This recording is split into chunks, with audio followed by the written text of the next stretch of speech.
موضوع ملوش علاقة بالحب والهجر والوداد والفراق وقلنا نتكلم عن الأغنية، وانتوا بتهيألي كلكم بتحبوا الأغنية. فأنا خليت الأغنية عن الإيه؟ عن الغنى بس.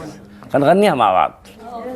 سحر المغنى في قلبه جمعنا، روح بتغني الروح، نور مشاعرنا لحن واخدنا واحنا معانا.